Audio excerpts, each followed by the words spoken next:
சம்பனை திகழும் திருமூர்த்தியை உம்பர் வானவர் ஆதியம் சோதிய எம்பிரானை என் சொல்லி மறப்பனோ.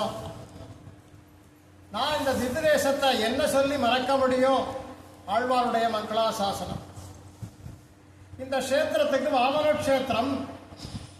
இங்கே பெருமாள் வாமனாவதாரம் எடுத்த காலத்தில் பெருமாள் தானே 5 நிலையில பெருமாள் சேவை சாதிக்கிறார். பெருமாள் நின்ற திருக்கோலம், அமர்ந்த திருக்கோலம், சயன திருக்கோலம். தானக ஆசீன சயனமாக பெருமாள் உள்ளுக்குள்ள 3 நிலையில எழுதிருக்கார். 4வது நம்பி திருப்பார்கடல் நம்பி, அதை நம்ம சேவிச்சுட்டு வந்துட்டோம். அங்க பெருமாள் வாமனாவதாரம் எடுத்த காலத்துல பெருமாளே தானே பிரம்மச்சாரியாக பெருமாள் மட்டும் எழுதிருக்கார். இங்க இருந்து 8 கிலோமீட்டர்ல திருமலை நம்பி மலை மேல ஒரு பெருமாள் எழுதிருக்கார். இந்த மலைக்கு மகேந்திரகிரி பர்வதம். இந்த மகேந்திரகிரி பர்வதத்துக்குள்ள தேவ ரிஷிகளுக்கெல்லாம் பெருமாள் சேவை சாதிக்கணும் அப்படின்னுட்டோ மலை மேல ஒரு பெருமாளாக எழுதிருக்கார். ஆக இந்த திவ்ய தேசத்துல 5 நம்பி, அந்த பெருமாள் மட்டும்தான் நம்ம சேவிக்க முடியல. ஜீப்பு போகல, இல்லாட்டா அதுவும் சேவை பண்ணி வச்சிருவார். ஆக இந்த திவ்ய தேசத்துல 5 நிலையில எழுதிருக்கார். 4 ஆழ்வார்கள் மங்களாசாசனம் பண்ணிருக்கார். திருவங்கை ஆழ்வார், திருமணசை ஆழ்வார், நம்மாழ்வார், பெரியாழ்வார். இந்த பெருமாழ்வார் நவதிருப்பதியான ஆழ்வார் திருநகரில நம்மாழ்வாராக அவதாரம் பண்ணியிருக்கார். இந்த பெருமாள் ராமானுஜர்கிட்ட வந்து சிஷியனாக எழுதிருக்கார். இந்த பெருமாள் திருமங்கை ஆழ்வாருக்கு மோட்சம் கொடுத்திருக்கார். இந்த 108 திவ்ய தேசத்துல இந்த ஸ்ரீ வைஷ்ணவ நம்பிய சேவித்தாத்தா வைஷ்ணவம் பூர்ணமாறுது. ஆழ்வாருடைய 5ஆம் பத்துல எங்கரேயோர் அன்னமீர்கள் என்ன முனிவது நீர் நங்கள் போல திருக்குறுங்குடி நம்பியை நான் கண்டபின் சங்கினோடும் மேன்மையோடும் தாமரை கண்களோடும் செங்கனிவாய் ஒன்றினோடும் செல்கின்றது என்னஞ்சமே அப்படின்னுட்டு ஆழ்வார் அபய சௌத்திரியங்கள் எல்லாம் 10 பாசனமா படித்தார். இப்ப நம்ம வந்து சேவிக்கக்கூடிய சன்னதி திருப்பரிவட்ட பாறை.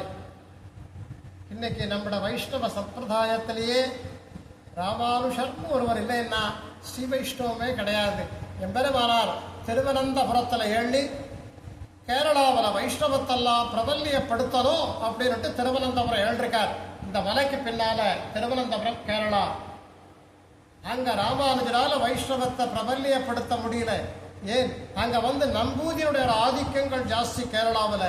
அவா என்ன செஞ்சுட்டா, கிருட மந்திரத்தை ஜபிச்சு கிருடன்ட்ட நேவர விட்டு இவர் இந்த மலைக்கு பின்னால ஒரு பாறை இருக்கு, இவர் அங்க கொண்டு எழப்பண்ணிடும். அப்ப எம்பெருமானார் அங்க தூங்கிட்டு இருக்கக்கூடிய சமயத்துல அவரை ராத்திரிக்கு ராமா கட்டிலோட கொண்டு வந்து இந்த பாறையில கொண்டு ஏழப்பண்ணிட்டு போயிட்டார் கிருடர். இவர் கலம்பரை எந்திருந்து பார்க்கிறார்.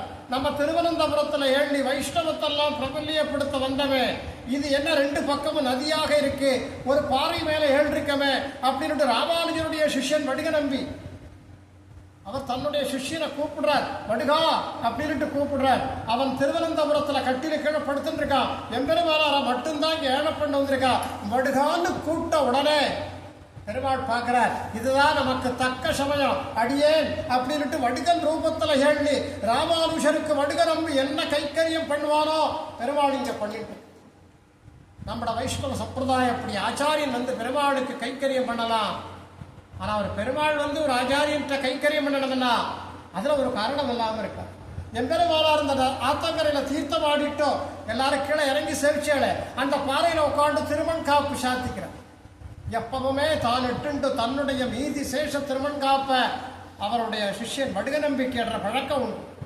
இங்க வடுக நம்பியாக பெருமாள் எழுதிருக்கார். பெருமாள் எழுதிருக்கிற விஷயம் எம்பெருமானாருக்கு தெரியாது. தன்னுடைய சிஷியனாக்கும் நினைச்சுண்டோ அவனுக்கும் திருவன்காப்பு சாத்துறார். அந்த இடம் தான் இங்க திருவன்காப்பு சாத்திட்ட அனுஷ்டானங்களை முடிச்சுட்ட வடுகா ஆத்தங்கரையில திருத்தராய் புஷ்பங்கள் எல்லாம் எடுத்துக்கோ, பெருமாளை சேஷுருவா அப்படின்னு இங்க இருந்து கூட்டிட்டு போறார். அங்க கொடிமரத்தடியில இவருடைய புஷ்பக்குடனை வச்சுட்டு பெருமாள் மறைமுகமா உள்ள எழுறார். வந்திருக்கிறது பெருமாள் எம்பெருமானாருக்கு சேவை சாதிக்கணும். இவர் சேவிச்சுட்டு திரும்பி பார்க்கிறார், வடுக நம்பிய காணும். நம்ம வடுக நம்பிய காணலையே அப்படின்ட்டு இவர் புஷ்பக்குடலை எடுத்துட்டு இந்த பெருமாளை சேவிக்கக்கூடிய சமயத்துல பெருமாளுடைய திருமண்டலத்தை சேவிக்கும் போதும் இவர் எட்டு விட்ட திருவன்காப்பு பெருமாளுக்கு உணராம அப்படியே ஈரமாகவே இருக்கு. எம்பெருமானார் பெருமாள்கிட்ட பிரார்த்திக்கிறார், நானட்ட திருவன்காப்பு மாதிரினா இருக்கு. எனக்கு நீரா வந்து எனக்கு இவ்வளவு கைக்கரியம் பண்ணியிருக்க, இது என்ன லீலைகள் தெரியலையே அப்படின்னு பெருமாள்கிட்ட பிரார்த்திக்கிறார்.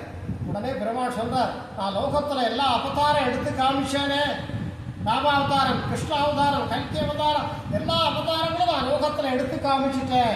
ஆச்சாரியன் சிஷ்யன் குரு சிஷ்ய பாவத்தை நான் எடுத்து காமிக்கலையே, உமக்கு அந்த கைங்கரித்த பண்ணா தானே லோகத்துக்கு தெரியும், அதனால நமக்கு அந்த கைங்கரித்த பண்ணேன்.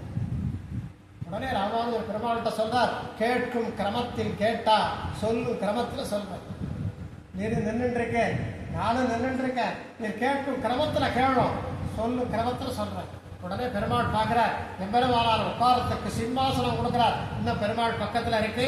எம்பெருமானார் சிம்மாசனத்துல உட்கார்ந்து பெருமாளுடைய வலது திருச்சவியில ஓம் நமோ நாராயணா மந்திரத்தின் பெருமாளுக்கு உயர்த்தி உச்சரிச்சு ஸ்ரீ வைஷ்ணவ நம்பி ராமானுஷ நம்பி அப்படின்ட்டு எம்பெருமானார எட்ட தாஷிநாமன் தான் ஸ்ரீ வைஷ்ணவ நம்பி.